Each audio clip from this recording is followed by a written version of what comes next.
Hi everybody, welcome to week 5 of your EBP course.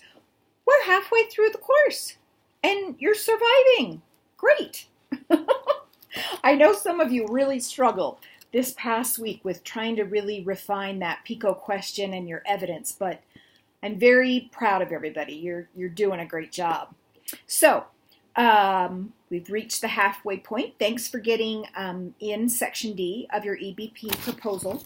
So some of our objectives this week: critique measurements for expected outcomes, describe the obstacles or barriers to implementing EBP, explain why patient values and clinical judgment must be considered before applying evidence in decision making for an individual patient. Okay, so pretty straightforward. We've got a lot to discuss because I'm going to spend a fair amount of time on the assignments just to really make sure you understand the components. So this video might be just a little bit longer. I'll try to keep it short. Let's start with the discussion question. So number 1 is about change theory and is it worth it? Time, effort, all that good stuff. So I will admit I am a fan of incorporating change theory because there are certainly times as a leader and educator that I have tried to implement things without using change theory, and they were not always that successful. So kind of trial by fire on a few things like that. But let me give you an example. When I was a staff nurse, something that happened. So the hospital and actually the corporation wanted to start using a new IV catheter in the NICU. Now, NICU babies starting a peripheral IV, not always that easy, right? And they didn't even use like Lewin's basic change theory, where you have the unfreezing, changing, and refreezing, just the real basic old one, because very minimal unfreezing was done about the rationale for this change. The nurse's perception is just that the change was strictly for financial reasons. It was really viewed negatively. So the nurses, of course, did what they thought would be helpful and best for their patients. They stockpiled as many old catheters as they could possibly find and spread them throughout the unit. And so very frequently they would still use the old catheters and really were very resistant to even trying these new catheters because their perception was it was all about the money and not about the patient. So just some food for thought there. I'm looking forward to some good discussion about that. So then discussion question 2, you're going to go back to what you wrote for week 4 about barriers to implementing EBP. And you're going to select one of those barriers that you identified and now write about 2 possible solutions for addressing that barrier. You guys identified a whole bunch of them. So just pick one that you wrote about in your initial response to the DQ and tell us 2 ways you think that could possibly be addressed successfully. So. All right, now on to the 2 assignments for this week. Yes, we've got 2 assignments again. They're short, but they're action-packed. All right, the first one, section E. This one isn't quite so bad, but a little bit of explanation. So basically, you're applying some sort of change model or change process to implementing your EBP, right? And you're provided in the directions several different ideas. You just choose one that appeals to you, that seems to match your EBP, and go for it. So the paper should be divided up by the steps or phases of that change process or change model. Then under each one, you're just going to describe what happens during that phase or step with your EBP project.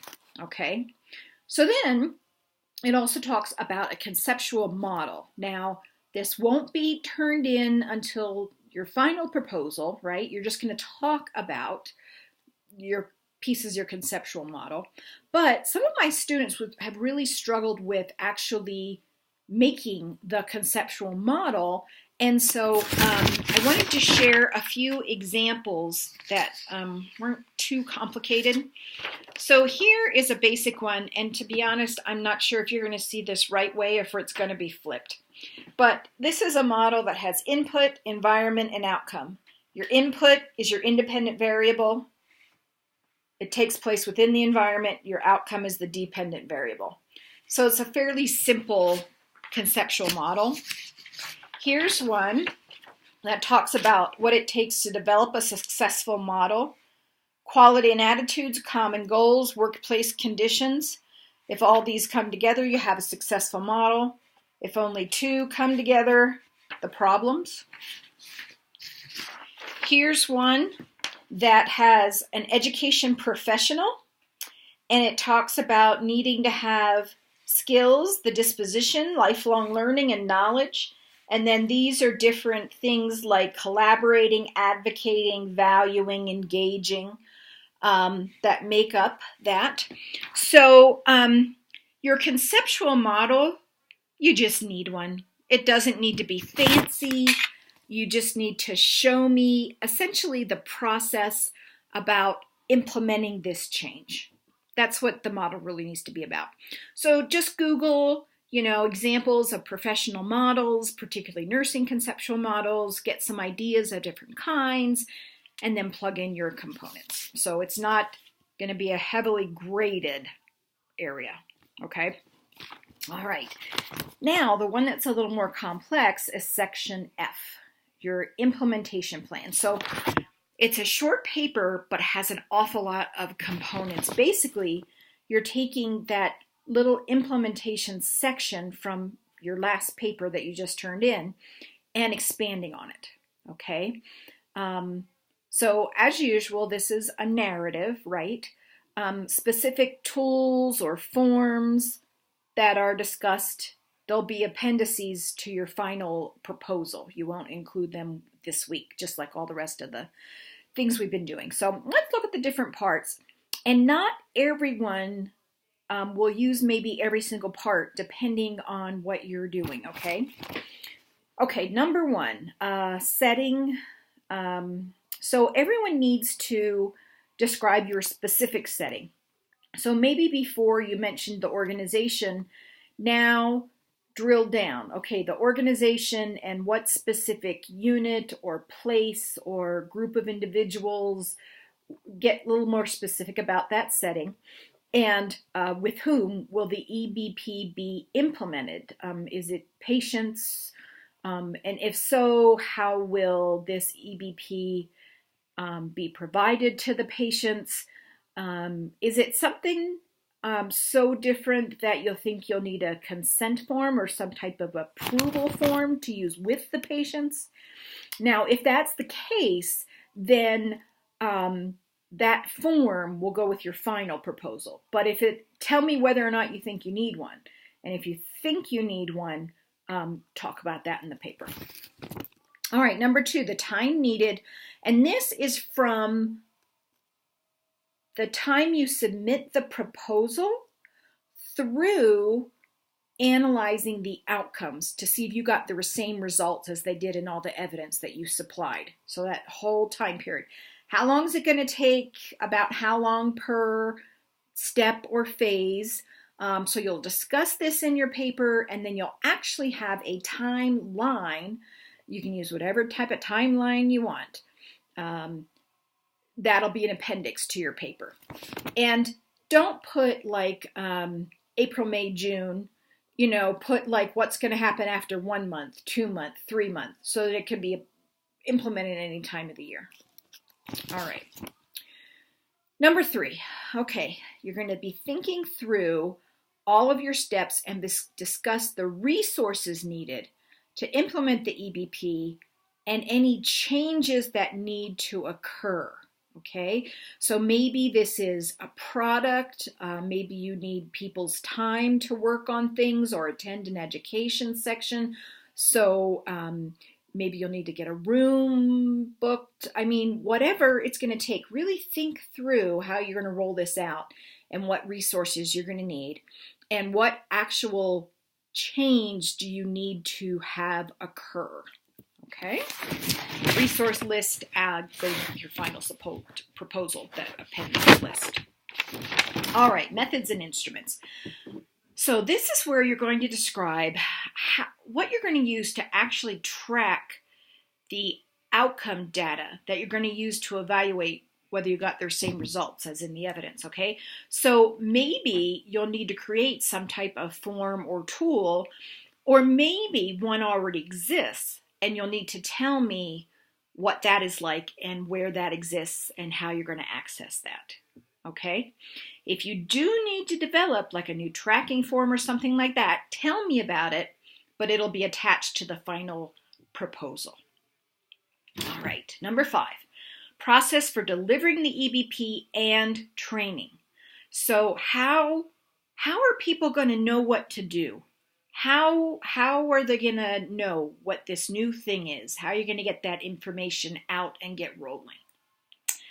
Okay, number 6 is actually related to number 4.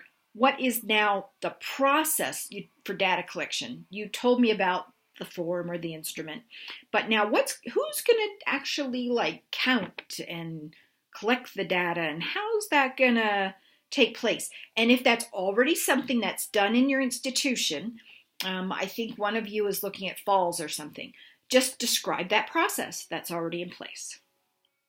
All right, number 7 is barriers. And this kind of relates back to that assessment you did of the organization at the very beginning of the course, and you identified strengths and weaknesses.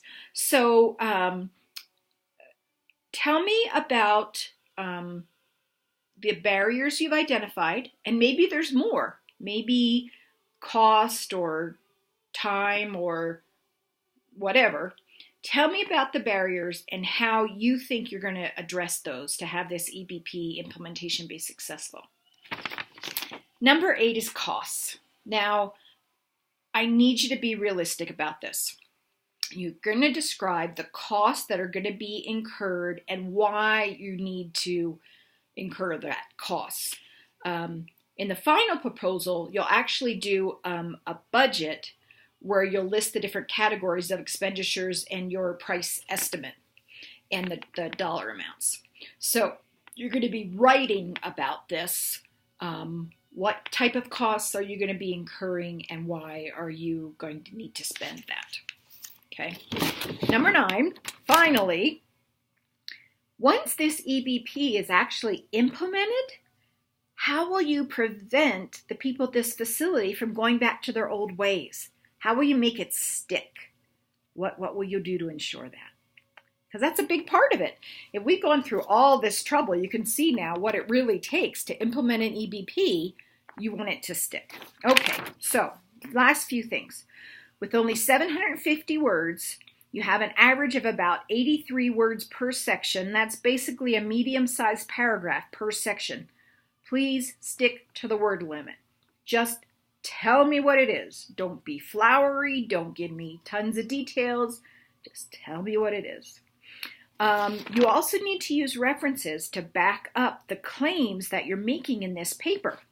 Now, some examples of where you might need references are the costs. Where did you get that information? How are you going to back up the type of education that you're using? Let's say you're implementing a new, let's just say one that nobody's using, a new process for a central line bundle. And you're going to be implementing staff and you've decided that you are going to use simulation. Give me a reference that says why simulation's a good thing to use. If you have to develop a tool, what are you basing that on? Give me a reference. So these should be just, regular old APA formatted references, but you can also use personal interviews with people at the organization. There might be something maybe with the cost section that you might want to get information from people at your workplace. You can do that. Please look at the GCU APA style guide to look how to cite a personal reference. There's a particular way you need to do that. All right, so I know it's a lot of work for 1 week, but if you put in a good amount of time last week, the one you just submitted for week 4, that outlined a lot of things. This really does kind of naturally flow from that. It's just getting more and more details, okay? As usual, I'm here for questions. The only day that I probably will not be able to be reached is Saturday, because my husband and I are actually flying to Hawaii on Saturday. Today, we got dumped on with snow and actually had a snow day in Utah, and meaning schools were closed and everything. And Saturday, I'm flying to Hawaii for a week. Once I'm in Hawaii, I will still be in the forum every day. I will still be available for questions. It's just that Saturday, I'm going to be flying a long time. Okay? All right. So I think that's it for this week. Sorry this was so long, 15 minutes. But I really wanted to try to give you some information about that paper and maybe answer some questions those papers and answer some questions you might have. See you in the main forum.